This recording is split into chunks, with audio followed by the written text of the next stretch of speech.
आदरणीय मधुआबा राळेभात जिल्हाध्यक्ष आणि सौ प्रांजलताई अमित चिंतामणी यांच्या बरोबर उद्याच्या मतदानासाठी होणारे 22 नगरसेवक आणि पुढच्या 20 तारखेला 2 नगरसेवक या सर्वांच्या प्रचारार्थ आदरणीय मुख्यमंत्री महोदय या ठिकाणी आलेले आहेत। यावर्षी माझं मत असं आहे की साहेब ज्या ठिकाणी फिरतायत संपूर्ण महाराष्ट्रामध्ये, आणि आपण काही दिवसापूर्वी पाहिले की बिहारमध्ये 243 पैकी आदरणीय मोदी साहेब आणि नितीश कुमार साहेब यांच्या नेतृत्वाखाली 202 जागा लोकांनी एकतर्फा मतदान जे आहे ते भारतीय जनता पार्टी आणि नितीश कुमार साहेबांच्या बाजूने त्या ठिकाणी केलं।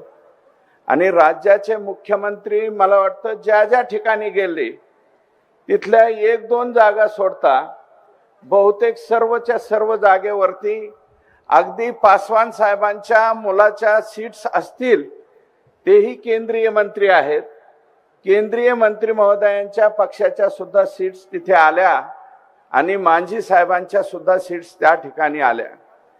तेव्हा माननीय साहेब, आपण संपूर्ण राज्यामध्ये फिरताय, पहिल्यांदा भारतीय जनता पार्टीच्या कमळ चिन्हावरती बहुतेक ठिकाणी आपले उमेदवार हे विजयी होणारच आहेत, परंतु कदापि म्हणजे यापूर्वी कधी नाही वाढली एवढी कमळ चिन्हाच्या नगरसेवकाची संख्या सुद्धा महाराष्ट्रामध्ये 100% वाढणार आहे।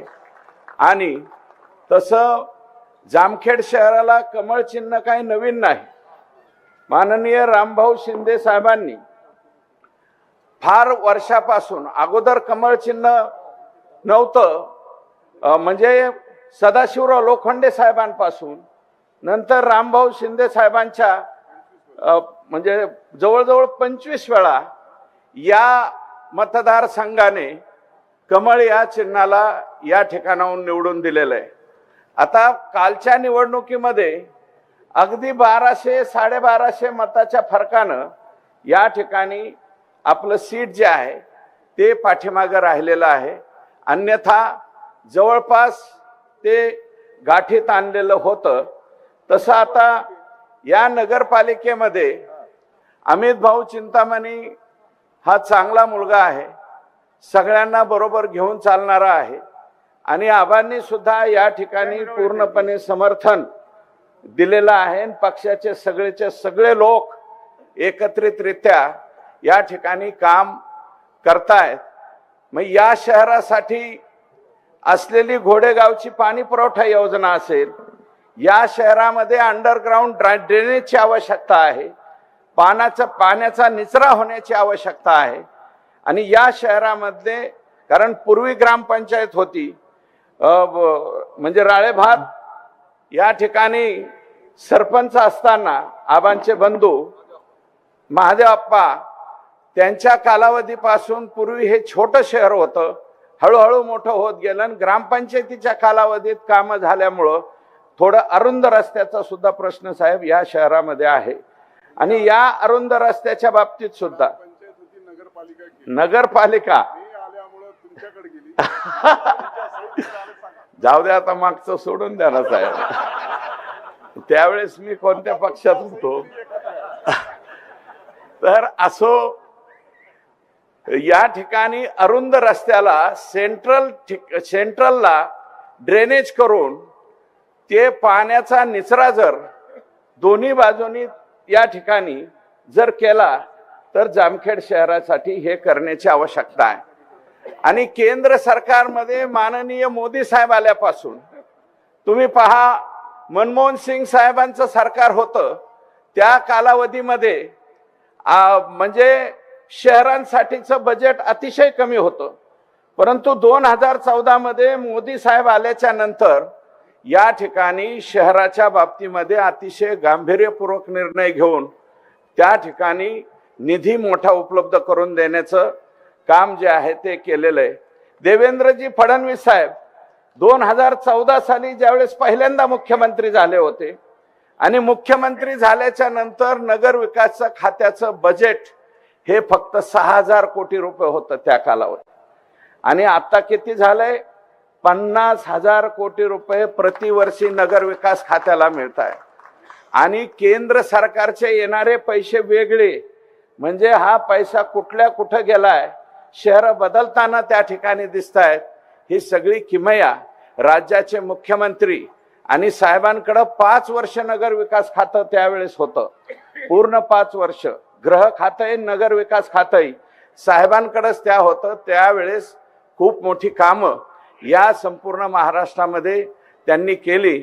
आणि आता सुद्धा ह्या वेगवेगळ्या योजना करायच्या असतील, जामखेड शहराला सुंदर करायचं असेल तर ते कोण करू शकतं? तर ते आदरणीय राम शिंदे साहेबच करू शकतात. हे सुद्धा आपल्याला, कारण ते आदेश देणारी जागा आहे.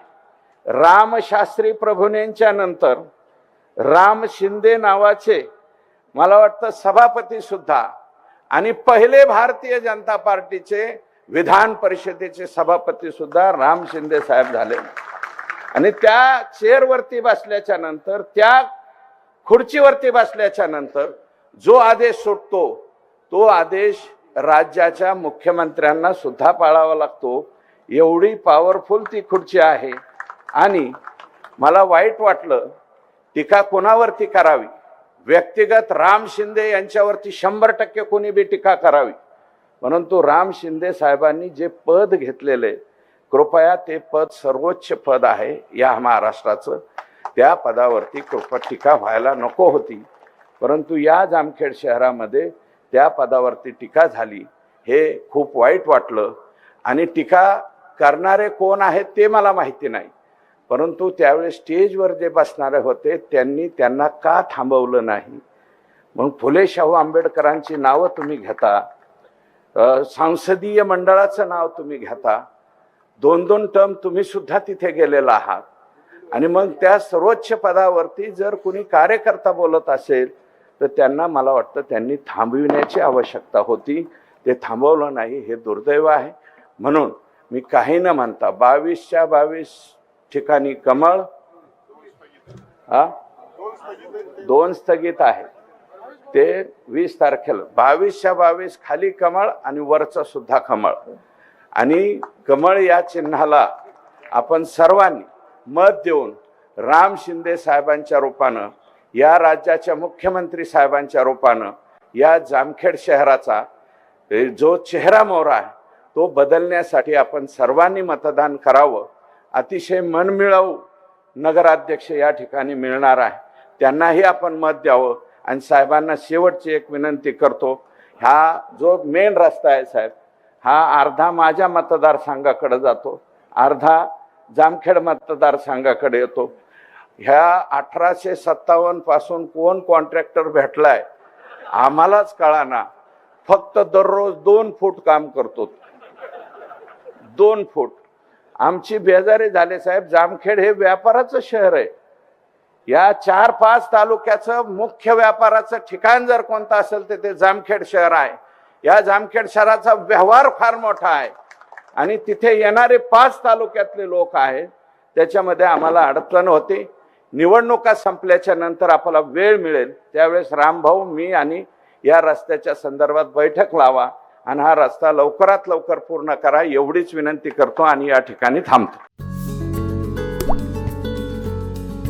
आता जोकासू STP या अत्याधुनिक जॅपनीज तंत्रज्ञानाने सुसज्ज, quick installation, energy efficient, noiseless blowers, low maintenance या आणि अशा वैशिष्ट्यांनी परिपूर्ण जोकासू STP तंत्रज्ञान प्रकल्प उभारणीपासून ते विक्री पश्चात समाधानकारक सेवा देणारी, भारताबरोबरच परदेशात देखील प्रकल्पांची यशस्वी उभारणी करणारी company Deccan water treatment private limited.